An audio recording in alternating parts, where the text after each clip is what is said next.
श्री राधे राधे। भक्तों, साधक अपने नियम के अनुसार चलता है और यदि सत्संग मिला हो तो अहंकार से भी बच सकता है, नहीं तो अपनी साधना का भी अहंकार हो जाता है। और कन्हैया की विचित्र लीला है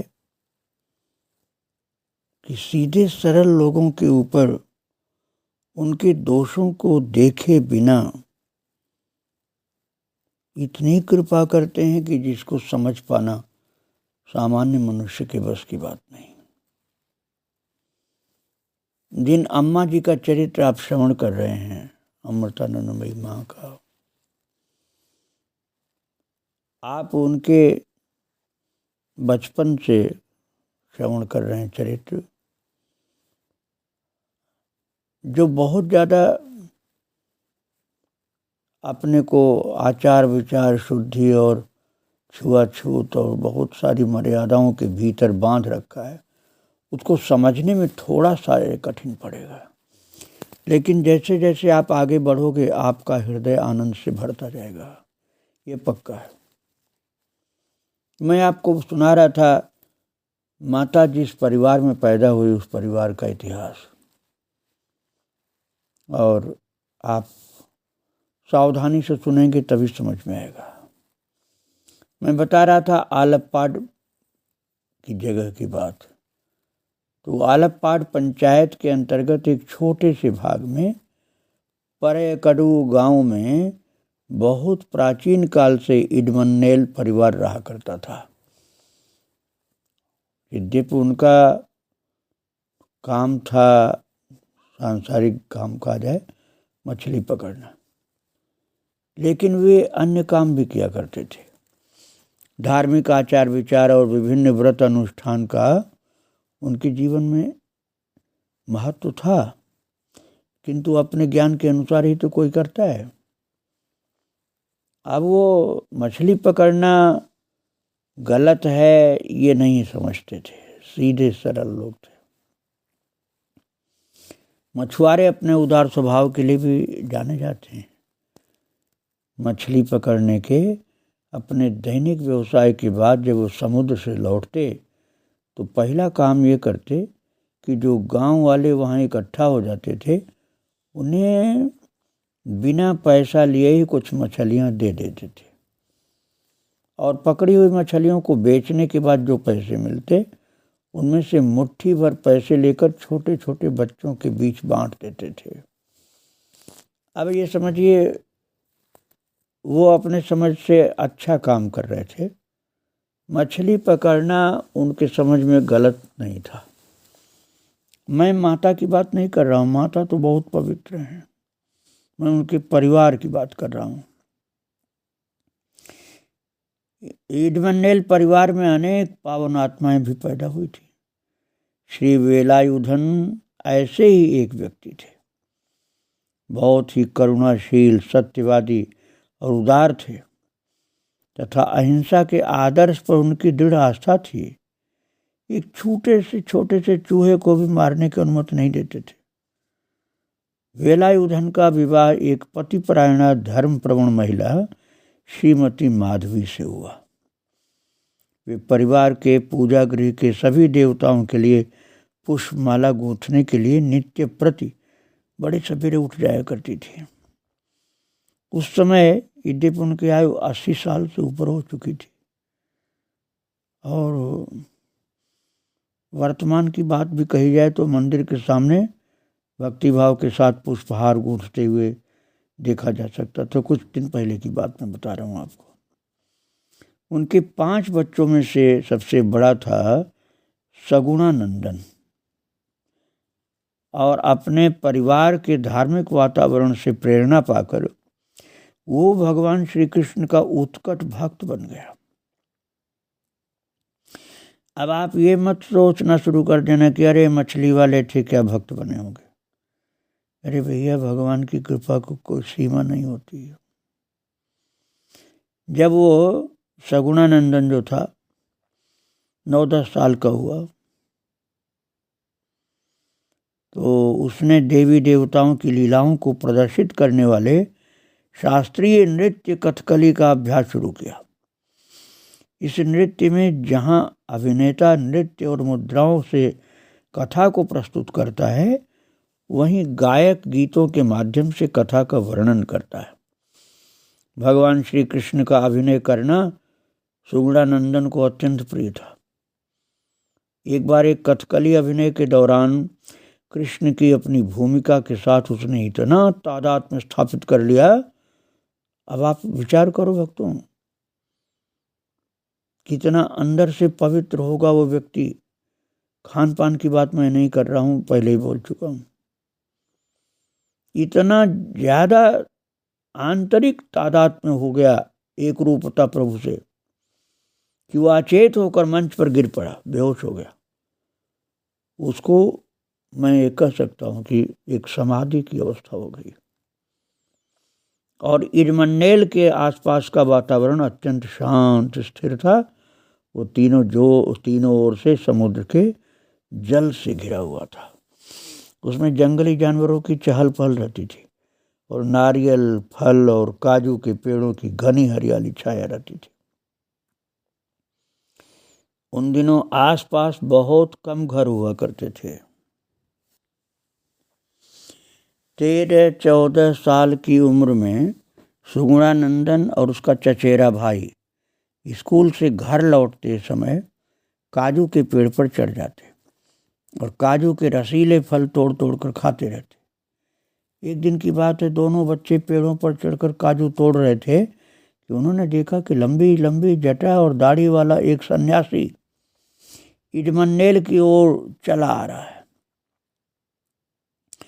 उस क्षेत्र में वो सन्यासी पहले कभी देखा नहीं गया था और वे बालक उसके जाज्वल्यमान स्वरूप से चकित हो गए। बड़ा तेजमय स्वरूप था। वो सन्यासी कुछ मिनटों तक उस क्षेत्र में चुपचाप विचरण करता रहा। फिर अचानक वो भाव विभोर होकर के हंस पड़ा और बोला, मुझे इस स्थान पर अनेक साधक गहरे ध्यान में बैठे दिखाई पड़ रहे हैं। ये स्थान अतीत में अनेक महान आत्माओं का निवास स्थान रहा है, जिनकी समाधियां इस धरती के नीचे गड़ी हुई हैं।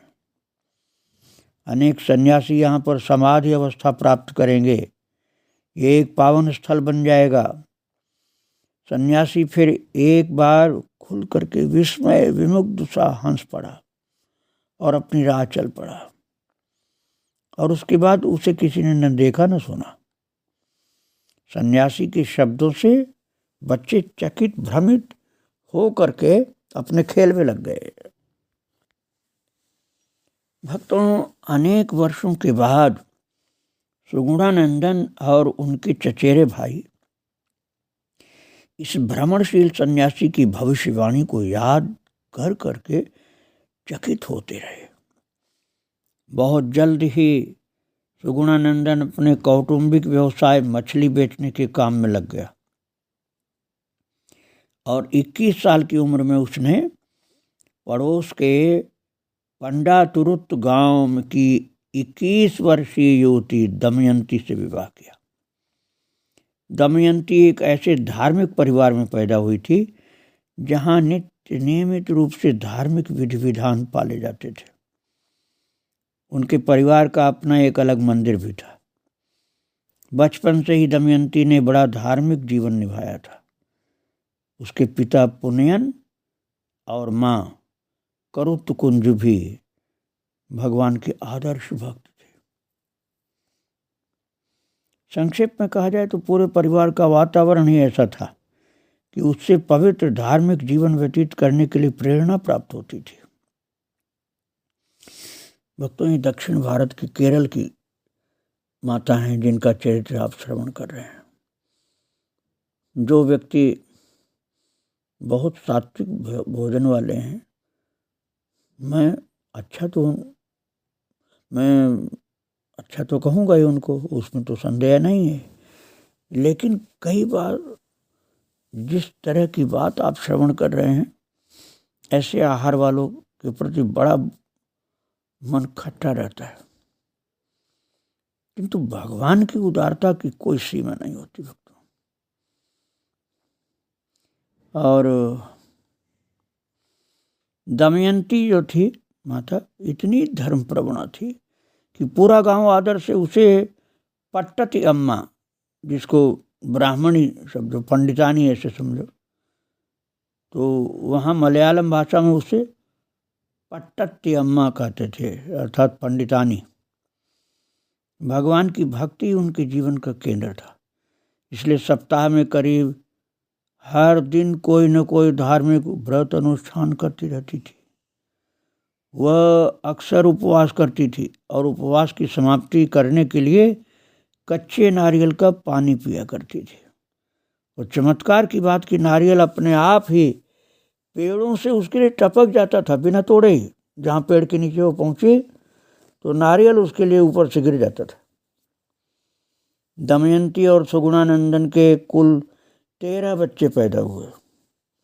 यदि 4 बच्चे प्रसव काल में ही मर गए और एक बच्चे की 53 दिन के बाद मृत्यु हो गई। और शेष बच्चे 4 बेटियों और 4 बेटों के नाम जो थे वो मैं आपको बता रहा हूँ, माता का पूरा चरित्र सुना रहा हूँ। तो वो जो 4 बच्चे 4 बेटी थे, बेटा बेटी, कस्तूरबाई, सुनील कुमार, सुधामणि, सुगुणम्मा, सजनी, सुरेश कुमार, सतीश कुमार और सुधीर कुमार। इन बच्चों में से सुधामणि ही आगे चल करके माता अमृतानंदमयी के नाम से विश्वविख्यात होने वाली थी।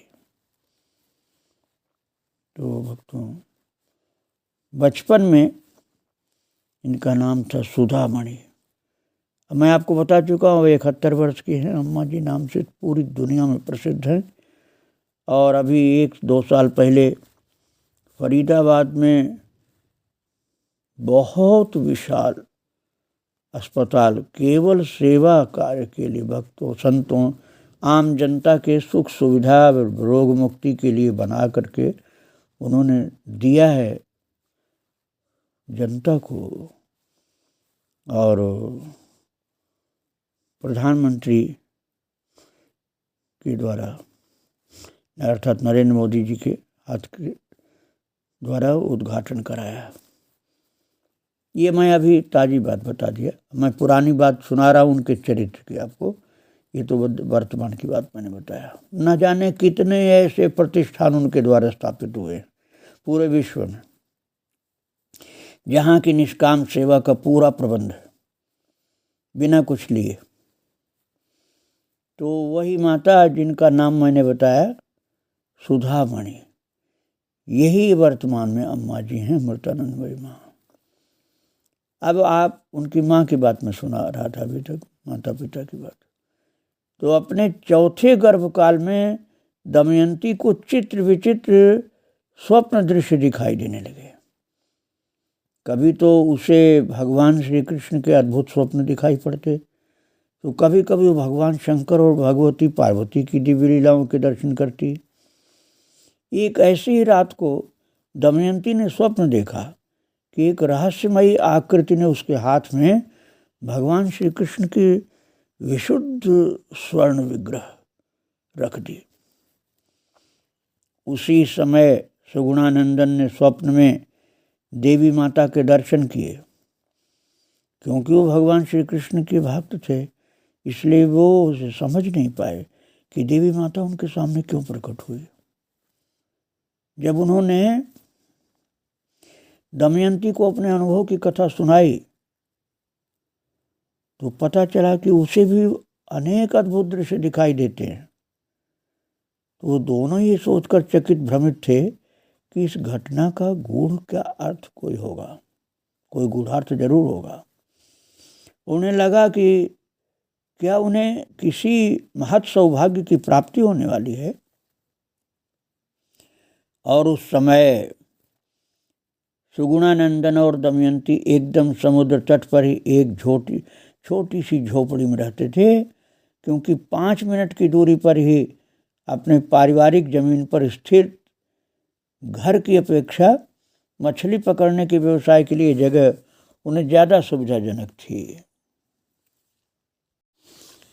भक्तों, इन भाग्यशाली जो माता पिता की बात जो आप सुन रहे हैं, इनकी 3 संतान पहले हो चुकी थी।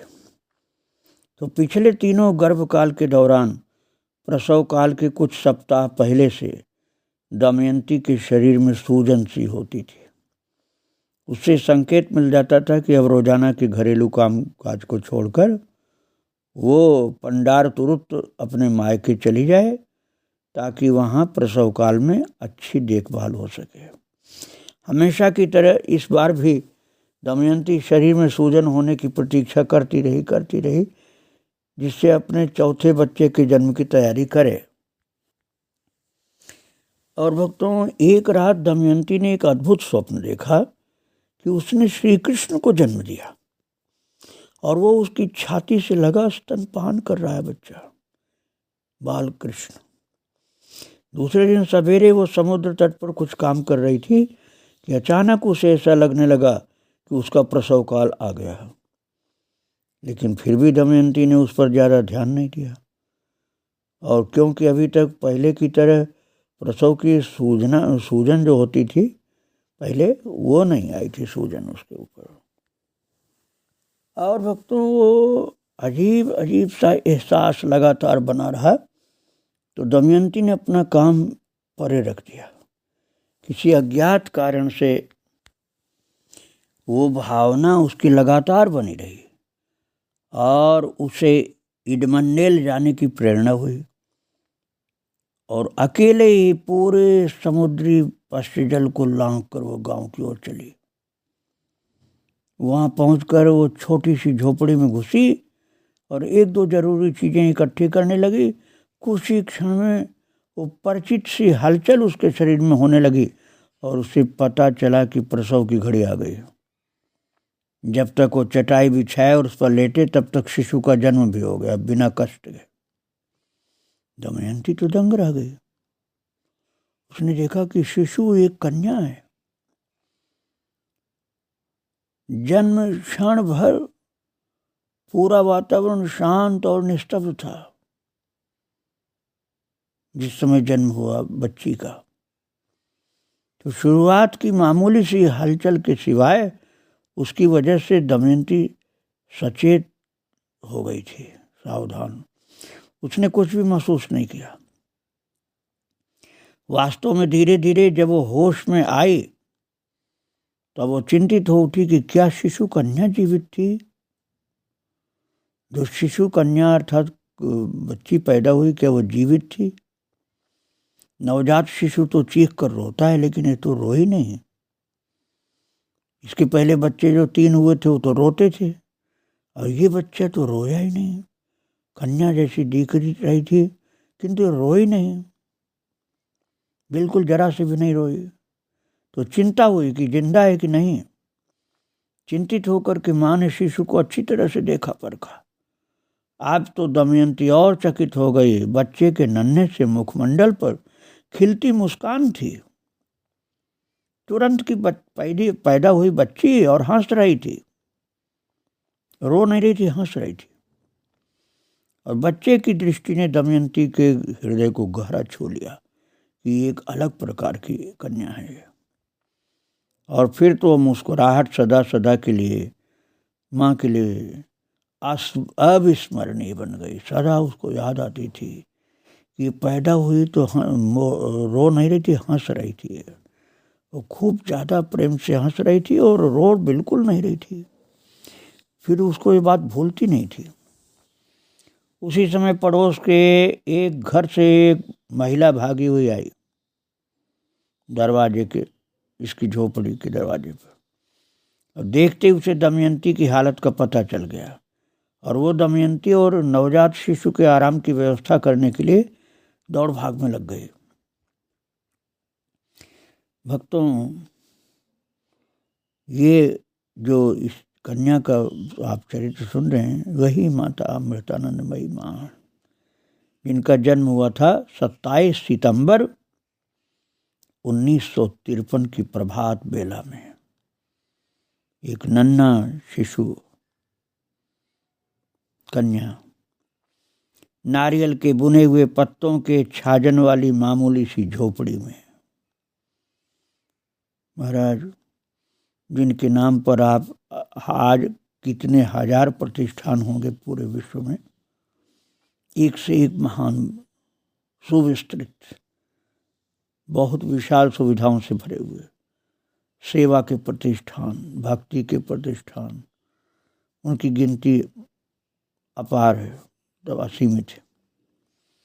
वही जन्म ली थी 27 सितंबर 1953 की प्रभात बेला में नारियल के पत्तों की छाजन वाली छोटी सी झोपड़ी में। झोपड़ी भी ऐसी जिसमें नारियल के पत्ते लगे थे और कुछ भी छाया का इंतजाम सही नहीं था।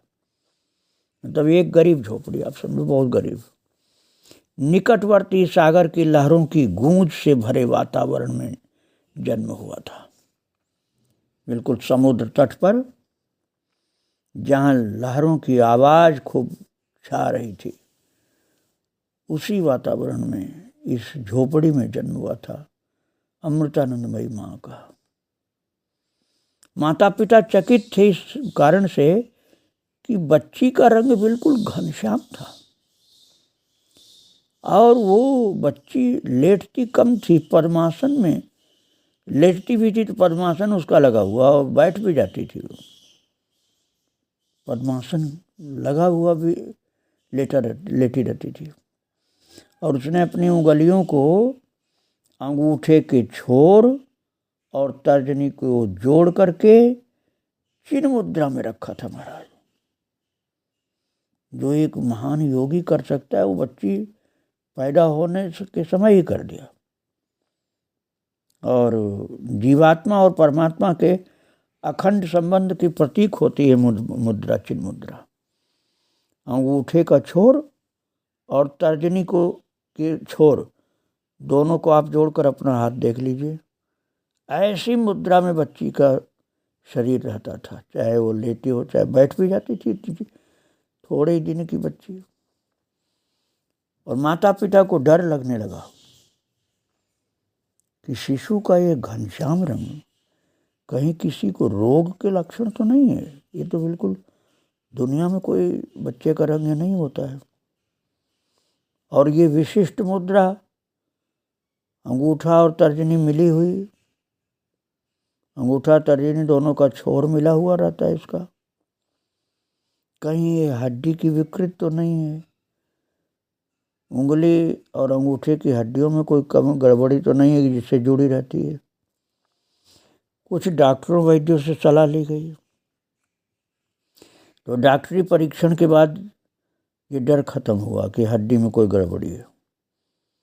जहाँ तक त्वचा के रंग का सवाल था तो वैसा रंग तो माता का भी नहीं था, पिता का भी नहीं था। दमयंती और सुगुणानंदन दोनों की त्वचा का रंग हल्का भूरा सा था। माता पिता को सलाह दी गई कि बच्चे को 6 महीने तक न नहलाएं, शायद इसी से ये विचित्र बीमारी दूर हो जाए। भक्तों, बच्ची के जन्म के पहले उनको स्वप्न में दिखा था माता को कि बाल कृष्ण का जन्म हुआ। आप देख रहे हैं कि बाल कृष्ण का रंग है बच्ची का, बिल्कुल नीलांबर भुज श्यामल कोमलांगम रंग है, नीला वर्ण है। तो पहले तो बड़ी भारी चिंता थी, लेकिन अब डॉक्टरों ने ये कह दिया कि इसको नहलाना नहीं 6 महीना तक। कोई बीमारी ऐसी जो हम लोगों के समझ के बाहर है, ऐसा किसी का स्किन नहीं होता है, ऐसी रंग की चमड़ी नहीं होती किसी की, पता नहीं इसका रंग ऐसा कैसे। लेकिन 6 महीने बीत गए और फिर भी शिशु कन्या का वही घनश्याम रंग बना रहा, जो रंग भगवान श्री कृष्ण और काली माता की याद दिलाता था। धीरे धीरे वो घनश्याम रंग काले रंग में बदल गया, नीला की जगह काला हो गया। लेकिन जब जब नन्ही बच्ची में भगवान कृष्ण के दिव्य दर्शन, उत्कट अभिलाषा उत्पन्न होती है, उस समय उस बच्ची का त्वचा का रंग बिल्कुल घनश्याम हो जाता था। पहले तो हमेशा ही नीला रहता था, अब वो उस समय नीला होता था जिस समय कोई उसकी चर्चा करता था कि ऐसा था पहले रंग। और महाराज माता जी अमृतानंदमयी माँ यही बनती हैं आगे चल के। तो आपको जिन्होंने उनके विषय में कुछ भी नहीं सुना है वो तो जल्दी समझ नहीं पाएंगे, किंतु माता जी के शरीर में आज भी कृष्ण और देवी के दिव्य भाव प्रवेश करते रहते हैं और उनकी त्वचा में घनश्याम रंग की झलक कभी कभी देखी जा सकती है। हमेशा तो नहीं रहती, कभी कभी रंग प्रकट होता हुआ। विडंबना की बात यह रही कि इसी घनश्याम रंग की वजह से ही भविष्य में दमयंती और परिवार के अन्य सदस्य बच्ची को तिरस्कार की दृष्टि से देखने वाले हो गए। जिसको लगता है कोई रोग है, क्या है, सामान्य नहीं है ये। और इस कारण से कालांतर में उसे अपने परिवार में और नाते रिश्तेदारों के घर में दीनहीन नौकरानी की हैसियत से रखा जाने लगा कि ये लड़की जो है ये नॉर्मल नहीं है, इसके शरीर में कुछ गड़बड़ी है। अरे इसको नौकरानी, दीनहीन नौकरानी, सेविका के रूप में रखा जाने लगा। और महाराज थोड़े से निकट के संबंधियों को ही लड़की के जन्म के बारे में बताया गया, क्योंकि ये नवजात शिशु को कोई महत्व नहीं दिया गया। एक तो वो लड़की थी, जमाना ऐसा था कि लड़का ही हो, लड़का लोग सब चाहते थे, लड़की कोई चाहता नहीं था। और फिर दमयंती पहले ही 3 और बच्चों को जन्म दे चुकी थी, ये चौथे बच्चे के रूप में आई थी, इसके ज़्यादा महत्व नहीं माना जाता था। भला क्या कोई कल्पना भी कर सकता था कि अरब सागर के तट पर बनी एक छोटी सी झोपड़ी में जन्मी प्रिय मुस्कान वाली वो घनश्याम कन्या वास्तव में एक विश्व में पधारी विराट दैवी शक्ति थी, जो पीड़ित दुखी मानव जात पर शांति और दैवी स्नेह की वर्षा करने आई। उस समय इस बात को कौन जानता था। आध्यात्मिक विरासत इतनी महान होगी कि वो लाखों लाखों मुमुक्षुओं को आवागमन के महासागर से तार देगी, ये कोई नहीं जानता था उस समय। भक्तों, इन महामहिमामयी परम भक्ता, परम संत के चरित्र को आगे फिर सुनाऊंगा मैं। आज एक बाल कन्या के रूप में विराजमान हमारे इस संत चरित्र में वो हैं माता,